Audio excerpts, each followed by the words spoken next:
নমস্কার প্রিয় দর্শক বন্ধু, আজকে আমরা সরকারি কর্মচারীদের ক্যাজুয়াল লিভ বা নৈমিত্তিক ছুটি বা সিএল নিয়ে আলোচনা করব।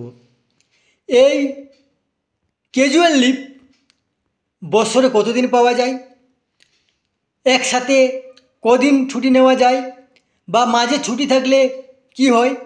প্রায় আমাদের মনের মধ্যে প্রশ্ন হয় যে এই ছুটির মাঝে যদি সরকারি ছুটি পড়ে তাহলে সেই ছুটি কি মার্চ হয় বা সেই ছুটি কি বাদ হয়। এই নিয়ে আমরা দেখব যে কী নিয়মাবলী আছে ও আলোচনা করব। তার আগে আপনারা অবশ্যই আমার চ্যানেলটি সাবস্ক্রাইব করে নেবেন এবং সবার আগে ভিডিওর নোটিফিকেশান পাওয়ার জন্য সামনের যে বেল আইকন আছে সেখানে প্রেস করে নোটিফিকেশান অল করে রাখবেন এবং ভিডিওর সাথে লাইক কমেন্ট শেয়ার করবেন। তাহলে আসুন আমরা এই ক্যাজুয়াল লিভের নির্দেশাবলীগুলি দেখি। দেখুন, ক্যাজুয়াল লিভ ছুটি হিসেবে গণ্য করা হয় না, অর্থাৎ এই ছুটি আপনার সার্ভিস বুকে লেখা হয় না।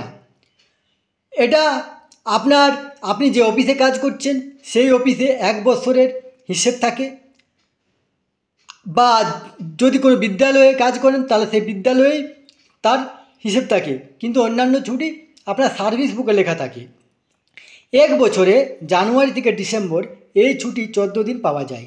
তাহলে বছরে আপনি 14 দিন ছুটি পাবেন, যেটা একাডেমিক ইয়ার জানুয়ারি থেকে ডিসেম্বর।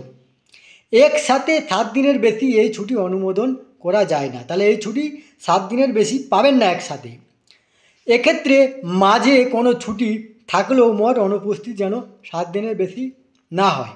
তাহলে যদি এর মাঝে যদি কোনো ছুটি থাকে সেক্ষেত্রে কিন্তু আপনার ওই সরকারি ছুটি এবং আপনার ছুটি মিলে যাতে 7 দিনের বেশি না হয়। যেমন কোনো সপ্তাহে রবি সোম মঙ্গলবার ছুটি ছিল, বুধ বৃহস্পতি অফিস খোলা, আবার শুক্র শনি রবি ছুটি থাকলে কোনো কর্মচারী যদি ওই মাঝের ওই বুধ ও বৃহস্পতিবার সিএল চান তবে তা মঞ্জুর করা যাবে না, কারণ এখানে মোট অনুপস্থিতি 8 দিন হয়ে যাচ্ছে। তাহলে এখানে দেখুন, রবি সোম মঙ্গল এই 3টি ধরুন সরকারি ছুটি আছে এবং বুধ বৃহস্পতিবার অফিস খোলা, এই 2টি ছুটি নিচ্ছেন আপনি। আবার শুক্র শনি রবি সরকারি ছুটি আছে। সেক্ষেত্রে যদি আপনি মনে করেন যে ওই 2 দিন আমি ছুটি নিতে যাই, তাহলে ওই 3 3 6 দিন এবং আপনার 2 দিন, তাহলে প্রথমে 3 দিন, শেষে 3 দিন, মাঝে আপনার 2 দিন, 8 দিন হয়ে যাচ্ছে। এখানে কিন্তু আপনি সিএল পাবেন না। ক্যাজুয়াল লিভ অন্য কোনো ছুটির সাথে মিলিয়ে নেওয়া যায় না।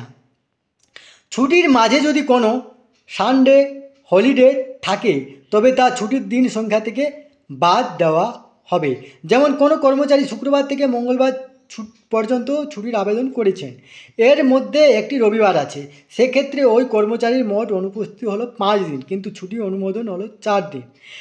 এই 4 দিন বছরে 14টি সিএল থেকে বাদ দেওয়া হবে।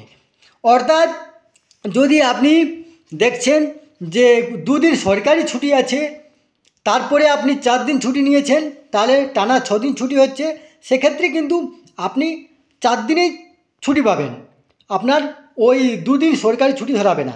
কিন্তু যদি 8 দিন হয়, ওই 3 দিন সরকারি ছুটি, শেষে প্রথমে আবার 3 দিন, মাঝে আপনার ছুটি, তাহলে কিন্তু সিএল ওটা ধরায় না। কিন্তু এখানে যদি আপনি 4 দিন ছুটি নিচ্ছেন এবং 2 দিন যদি সরকারি ছুটি থাকে সেক্ষেত্রে আপনার 4 দিনই হবে।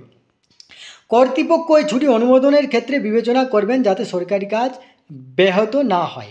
তাহলে সিএল পাওয়ার ক্ষেত্রে সবসময় আপনার ঊর্ধ্বতন কর্তৃপক্ষ দেখবেন যাতে ওনার অফিসে কোনো অসুবিধা না হয়, বা বিদ্যালয়ের প্রধান শিক্ষক দেখবেন যাতে ওনার বিদ্যালয়ে কোনো অসুবিধা না হয়।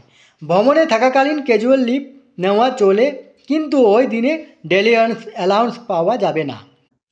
হেড অফ অফিস এই ছুটি মঞ্জুর করতে পারেন, কিন্তু তার নিজের বেলায় হেড অফ ডিপার্টমেন্ট অথবা পরবর্তী ঊর্ধ্বতন কর্তৃপক্ষ এই ছুটি অনুমোদন করতে পারেন। অর্থাৎ একটা বিদ্যালয়ে যদি কোনো অ্যাসিস্ট্যান্ট টিচার ছুটি নিতে চান তাহলে তিনি হেডমাস্টারকে বলবেন, হেডমাস্টার ওনার ছুটি গ্রান্ট করবেন। কিন্তু যদি আবার হেডমাস্টার ছুটি নিতে যান সেই ক্ষেত্রে ওনাকে ঊর্ধ্বতন কর্তৃপক্ষ অর্থাৎ এসআই অফিসে কন্ট্যাক্ট করতে হবে, বা এসআইয়ের কাছে ওনাকে সেই গ্রান্ট করাতে হবে, মঞ্জুর করাতে হবে।